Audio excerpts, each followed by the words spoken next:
નમસ્કાર દર્શક મિત્રો, ધ લોકસત્તા શોમાં આપનું સ્વાગત છે। આજથી ઉત્તર પ્રદેશના પ્રયાગરાજમાં મહાકુંભનો પ્રારંભ થયો છે। દેશ વિદેશથી લાખો લોકો મહાકુંભમાં ભાગ લેવા અને ત્રિવેણી સંગમમાં આસ્થાની ડૂબકી લગાવવા આવી રહ્યા છે। મહાકુંભ નગરીમાં ભારે ભીડ છે। આજે પોષ પૂર્ણિમા હોવાથી વહેલી સવારથી જ લાખો ભક્તો ત્રિવેણી સંગમમાં ડૂબકી લગાવવા માટે ઉમટી પડ્યા છે। ત્યારે ઐતિહાસિક આયોજનમાં ગંગા યમુનાને દ્રશ્ય સરસ્વતીના સંગમ પર દેશ વિદેશથી લાખો શ્રદ્ધાળુઓ પોતાની આસ્થા લઈને પ્રયાગરાજ પહોંચી રહ્યા છે। સંગમ નગરી પ્રયાગરાજમાં સોમવારથી શરૂ થઈ ગયો છે। મહાકુંભ માટે સરકારી વહીવટી તંત્ર દ્વારા વિશેષ તૈયારીઓ કરાઈ છે। ત્યારે આ વખતે મહાકુંભમાં 40થી 45 કરોડ લોકો આવવાની આશા છે। આપણે હંમેશા સાંભળ્યું કે વાંચ્યું છે કે ત્રિવેણી સંગમ એ ગંગા, યમુના અને સરસ્વતી નદીઓથી થાય છે। હાલમાં ઉત્તર પ્રદેશના પ્રયાગરાજમાં ત્રિવેણી સંગમમાં માત્ર ગંગા અને યમુના નદી જ દેખાય છે। આ બંને નદીઓનું પાણી ત્યાં એકબીજામાં સમાઈ જાય છે।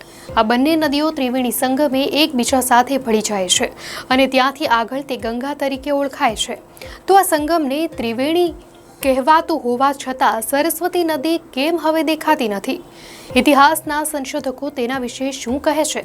શું સરસ્વતી નદી હોવાનું કોઈ ઐતિહાસિક સાક્ષ્ય છે ખરું? શું ખરેખર સરસ્વતી નદી હતી અને પછી ગાયબ થઈ ગઈ, કે પછી સરસ્વતી નદી એ માત્ર એક વાયકા છે?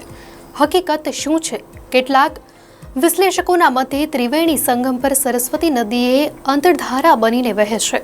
તેમનું કહેવું છે કે તેના લુપ્ત થવા પાછળ અનેક વાર્તાઓ છે, કહાનીઓ છે।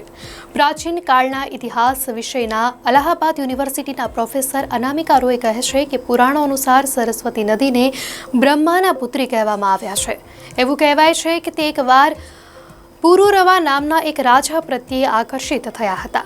પુરુરવા કૌશાંબી સામ્રાજ્યના સમ્રાટ હતા। તે પ્રયાગરાજ પાસે આવેલું છે। વાર્તાઓ અનુસાર બ્રહ્માને આ વાતની ખબર હતી અને પછી તેમણે ગુસ્સામાં સરસ્વતીને ગાયબ થઈ જવાનો શ્રાપ આપી દીધો। આવી જ એક પૌરાણિક કથા મથુરાના ધનંજય દાસ કહે છે। તેઓ કહે છે, એવું કહેવાય છે કે સરસ્વતી નદીનો પ્રવાહ બદ્રીનાથ ક્ષેત્રથી શરૂ થયો હતો। તે એક ઋષિ દ્વારા અપાયેલ શ્રાપના લીધે વિલુપ્ત થઈ ગઈ હતી। એવું કહેવાય છે કે વહેતી સરસ્વતી નદીનો અવાજ એ ઋષિને તપસ્યામાં બાધા ઉત્પન્ન કરતો હતો। પુરાણો અને શાસ્ત્રો અનુસાર સરસ્વતી નદી પ્રયાગરાજમાં દેખાતી નથી, પણ ત્યાં અવશ્ય છે। સરસ્વતી નદી અદ્રશ્ય રૂપે વહી રહી છે। આથી જ ગંગા અને યમુના નદીના સંગમને ત્રિવેણી સંગમ કહેવાય છે। અનામિકા રોય કહે છે કે સરસ્વતી નદી લોકોના મનમાં છે। તેમનો વિશ્વાસ છે ત્રિવેણી સંગમ પહેલા જ સરસ્વતી નદી યમુનામાં વિલીન થઈને ત્રિવેણી બની ગઈ। તેમનું કહેવું છે કે એ વાતના પુરાવા છે કે સરસ્વતી નદીનો પ્રવાહ છેલ્લી વાર હરિયાણાના કુરુક્ષેત્રમાં જોવા મળ્યો હતો।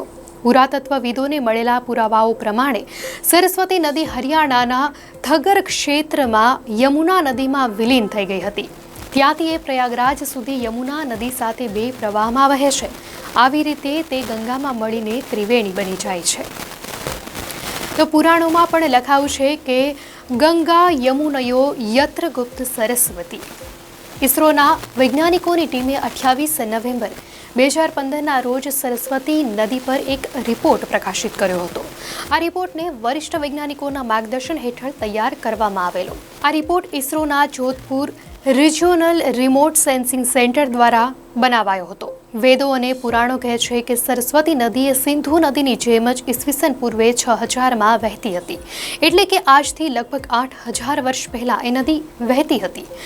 એવી પણ કહાણીઓ છે કે સરસ્વતી નદી આજથી હજારો વર્ષો પહેલા જળવાયુ પરિવર્તન અને હિમાલયમાં ટેક્ટોનિક પ્લેટ્સ ખસવાને કારણે સુકાઈ ગઈ।